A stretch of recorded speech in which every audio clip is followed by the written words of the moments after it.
Hey everybody, how's it going? Welcome back to the channel. Today we're going to be taking on the rest of this Prusa. In this video, I am going to hopefully have this finished. I'm just going to work through as much as I can. Last video I got distracted too much, so we're going to try and just rush this as fast as possible. Thank you to my Patreon subscribers, Everett, Hope, and Kate Noweiler. If you want to join Patreon, down in the link description. Or YouTube memberships, same thing. I release videos early for those people. Other than that, you can check out affiliate links in the description. Discord's down there too, and I think that's it. I think that's everything. Oh, and the Etsy store is probably linked down there somewhere, but let's get into this. So now we're on step 2, and this is like mostly X and Y carriage. I believe it's just actually it's just the X axis and carriage assembly. So this should be fairly quick. I have most of the stuff laid out for the first couple steps, and I'm just gonna run through this as quick as possible. And I'll probably just end up cutting to that point at some time unless I run into something real difficult. Yeah, it should be fairly simple. So I'm just going to start down these instructions. First step, of course, we have to, and I gotta say, this Prusa MK4S printed parts are like super clean,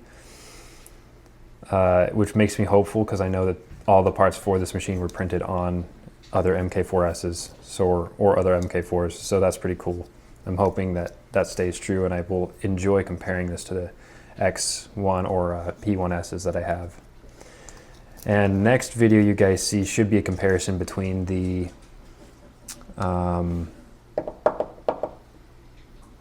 Anycubic Cobra 3 and the P1Ss and the A1 Mini. So that video will be coming out, I think, after this one does. So first steps, we got to slide these little flat nuts into all of the respective areas. And from what I see, you just got to put this here. Oh man, that's kind of hard to tell if I lined it up. No, that's good. And then these get slotted into their respective parts. And I'll move this out of the way for now. I can't block our little dino buddy in the back there though. All right, just like that, we are done with the, I think this is X carriage, right? Everything's mounted and done. I just skipped through a lot, and I'm just gonna skip through probably to the next set being done, which I think is the Y carriage. So let's see. Nope, we're doing the Z axis assembly next. So next time you guys see me, I will be probably just, I don't know, sort of cutting through to the next part. I'll set that aside. That took me also about an hour, and that was without being distracted. A little bit more involved here, but we do have our gates belts on and the X carriage ready. So that's pretty cool. And now we're gonna start moving on to the next section. So I'll see you when I have that done. All right, so we got our Z axis motors attached loosely right now. We have our guide rods, and then I'm slowly moving through this. Should be done with this step here and probably in the next, I don't know, maybe 5 to maybe about 20 minutes more from what I see. I just got to put the X carriage on, and then it'll be basically done. So I'm going to go through that real quick, get that mounted onto here, and then see what happens. But I'm just going to put this off to the side and mute it, and then maybe I'll time lapse this. I don't know. All right, and just like that, we now have our extruder board up and ready, cables tied. Nothing's connected inside yet. I'll do that probably later when it tells me to. I don't really see a reason to do it right now. And then of course everything is now fully seated and we're clear. So that kind of finishes up the Z axis, and then me and the wife are probably going to go to bed here in a little bit. So I'll pick up with this tomorrow, and I'll start on whatever section's next, which I believe, if I'm looking at this, should be the extruder, or the neck extruder as they call it. Supposedly this is a moderate difficulty. I didn't even know there was a difficulty rating. That's kind of funny. I didn't know that each section had like a difficulty level. Although if you were to buy this, you'd just be kind of screwed because you'd be the only one to do it. But yeah, I'll see you guys tomorrow. All right, so now we officially have the neck extruder put together, on, mounted, no issues. Of course, we don't know if we have any actual problems until we go to do some prints. But for now, everything's properly lubricated, properly tensioned, everything feels good, and I don't see any issues. So I guess next up is the LCD, and then it'll be the bed. And I might just lump both of these into the same thing, but it is 30 steps long, so maybe it'll take a little longer. But we're almost there. We're getting there. I'll see you guys in, well, for you it's going to be a couple seconds. For me it's going to be like another hour. So adios. I'll be right back. All right, so we're officially done, except for the pre-checks that we need to run. I need to go grab one of the build plates, plug it in, and start going through the pre-check stuff. But yeah, it's done. This was about an 8-hour build, 9-hour build. No, I don't know, 8 hours maybe? About an hour per section, and there's 7 sections, so about 7 hours, I would say.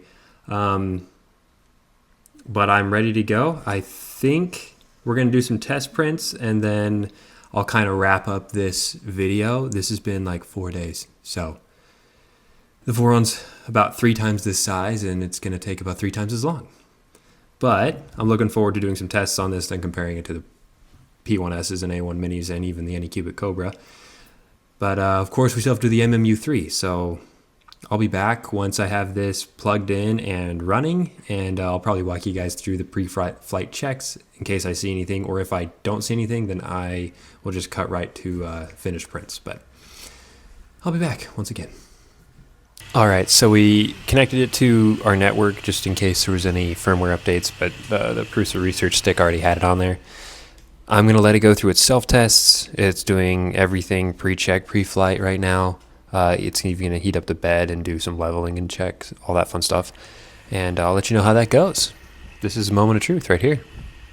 All right, so it turns out my filament sensor isn't working, but it's working. I cannot get it to do the calibration test, but it knows there's filament in there. So I'm a little confused. I'll have to reach out to Prusa and see what's wrong with that. I might have to just get a new one. But it's kind of a pain because you have to strip down the entire extruder to get in there. Right now I'm telling it to print a bonkers benchy, which is an 8-minute benchy, which means it's using in-pit shaper. So hopefully this doesn't absolutely implode my printer. But this should be a good first test to see how well it does. So I'm going to let it do that, and I'll be back when it's done, I guess. Sure, why not? So the bonkers benchy is done. It took 8 minutes. 6? No, it took a little longer than that. Print time was 13 minutes. Not actually. I had an issue with the nozzle not being able to get clean. I had the temperature a little too high, so I had to fix that. But other than that, this benchy's done, and it's hollow. That's why it was 8 minutes. But it looks the best. Actually, this is probably the best benchy I've ever seen at that speed. So that's pretty impressive, to say the least. You can read the bottom. Whether or not you can, I don't know, but overhang looks basically perfect everywhere. Even the ringing on the top for the chimney stack looks fantastic. I mean, this looks great at that speed. Like, that's amazing. So I'm pretty happy. I'm reaching out to Prusa right now and sending him an email, letting him know that my filament sensor doesn't work. It's kind of weird because it works for a second and then it stops working. I don't know. From the design, it looks pretty faulty, but I'm sure there's something I can do, or at least they can send me a new one. But yeah, I'm going to call this one here. This has been 4 days of nonstop printer work, and it was pretty fun. I'm happy with this printer. The quality is honestly way better than I thought it was going to be, and this thing prints way better than I thought it would, for sure. A little disappointing that I had the filament sensor issue, but I'm sure Prusa will work through it and get me set on the right track. So thanks everybody for watching. Don't forget to like, comment, subscribe, all that fun stuff. I probably said that in the beginning, but then again, that was 4 days ago. So I'll see you in the next one. I'm going to be comparing the Anycubic Cobra 3 combo to the P1S and the A1 Mini. So look forward to that. I did some pretty cool tests, and I'm sure they're going to open some people's eyes, and definitely open mine. But yeah, I'm out. Have a good one. Good night. I'm done with this. Bye.